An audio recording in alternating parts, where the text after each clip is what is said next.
पूज्य गुरुदेव भगवान के श्री चरणों में प्रणाम।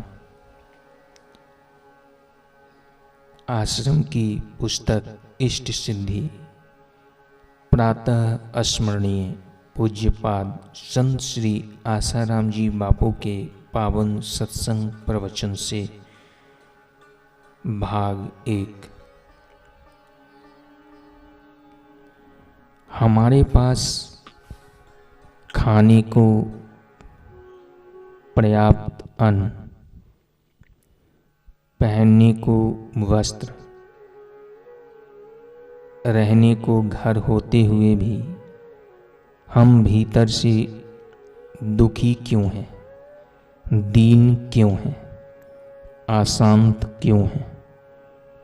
क्योंकि हम लोग अपने भीतर की चेतना जगाने की तरकीब भूल गए हैं। अंतर में निहित आनंद सागर से संपर्क खो बैठे हैं। परमात्मा का अनुसंधान करने के संपर्क सूत्र छोड़ बैठे हैं। मंत्र जप एवं उसके विधि विधान त्याग चुके हैं। दिनों दिन पाश्चात्य जगत के बाहरी दिखावे से प्रभावित होते जा रहे हैं। फलतः जैसे वे लोग भौतिक साधनों से संपन्न होते हुए भी अशांत हैं, वैसे हमारा जीवन भी अशांति की ओर बढ़ रहा है। वह भी एक जमाना था जब घर गृहस्थी में एक आदमी कमाता था और 100 आदमी शांति से खाते थे, आनंद से जीते थे। केवल कॉपिन पहनकर भी त्यागी लोग मस्ती में रहते थे। अभी तो coat pant suit boot tie आदि सब ठाट बाट होते हुए भी हृदय में होली है। हम चित्त की प्रशांति, आत्म विशांति खो बैठे हैं। विवेक की जागृति। सौभाग्यवश जब हम किसी सच्चे संत महापुरुष के सानिध्य में पहुंच जाते हैं, सत्संग में ब्रह्मानंद छलकाने वाली उनकी अमृत वाणी सुनते हैं, ध्यानामृत से सराबोर करने वाली उनकी निगाहें में अपने जीवन की गहराइयों को लगते हैं, तब ऐसा लगता है कि भगवान हमारे करीब है। तत्ववेता सद्गुरु के कृपा प्रसाद को पाकर ऐसा महसूस होता है कि जीवन को महान बनाना कठिन नहीं है।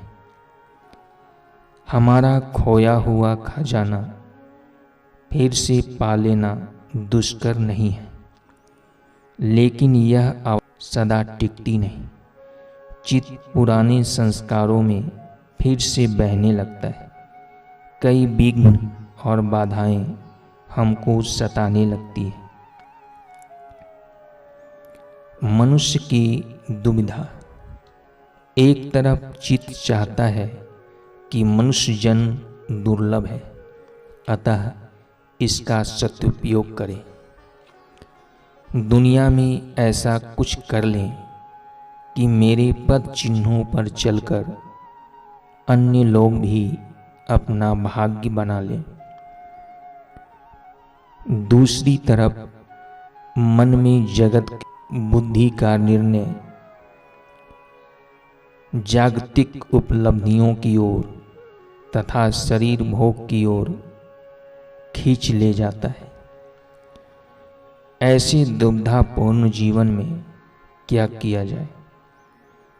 कभी श्रेष्ठ की ओर खिंचाव होता है तो कभी प्रेस की ओर खिंचाव होता है। हम न पूरे श्रेष्ठ पर चल सकते हैं, न पूरे प्रेस के उपभोक्ता हो सकते हैं।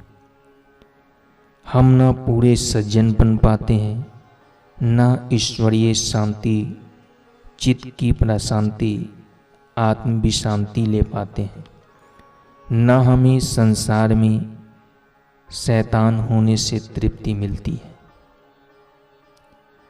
साधक और भक्त का यह अनुभव होता है,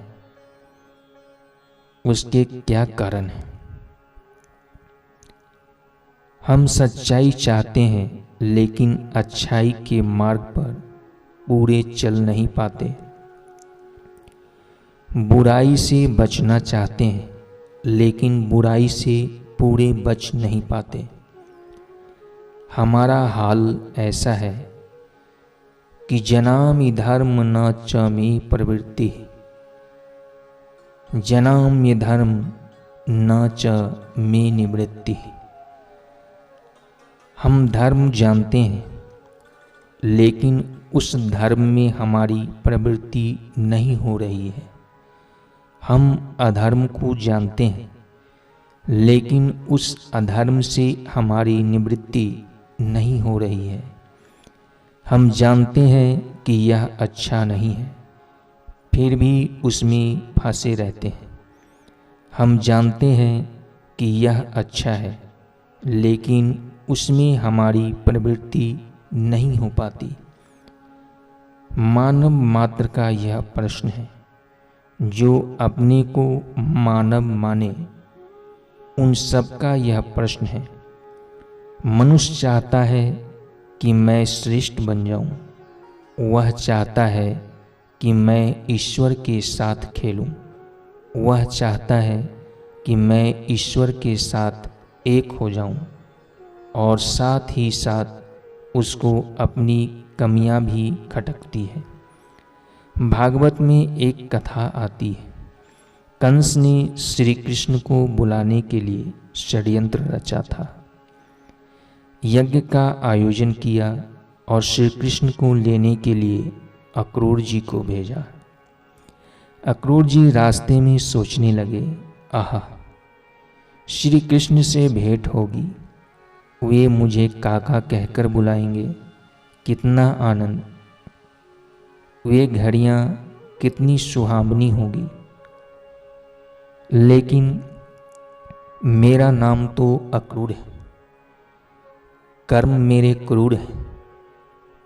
कंस का अन्न खाता हूँ, उस पापी की गुलामी करता हूँ। से को श्री कृष्ण मिलेंगे, मुझे देखकर अंतर ध्यान तो नहीं हो जाएंगे। अक्रूर जी जब अपने कर्मों की ओर देखते हैं तो उनकी हिम्मत टूट जाती है, पैर थरथराते हैं। और जब भगवान श्री कृष्ण का सहज स्वभाव स्मरण में आता है, परमात्मा की उदारता, दयालुता, स्वाभाविकता, सजगता, गरिमा एवं आत्मदृष्टि का विचार आता है, तब हिम्मत आ जाती है। ऐसा ही हम लोगों का हाल है।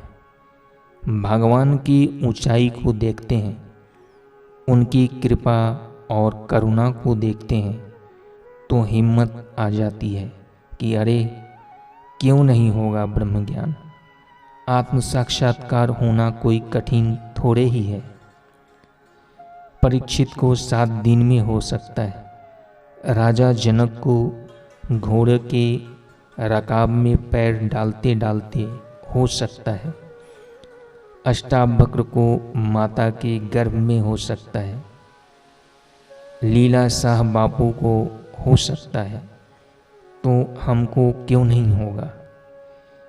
बड़ी हिम्मत आती है। हम ईश्वर की गरिमा और महापुरुषों की जीवन की ओर देखते हैं तो हम में हिम्मत आ जाती है, किंतु जब हम अपनी ओर देखते हैं तो हमारे पैर ढीले हो जाते हैं। इसका कारण क्या है?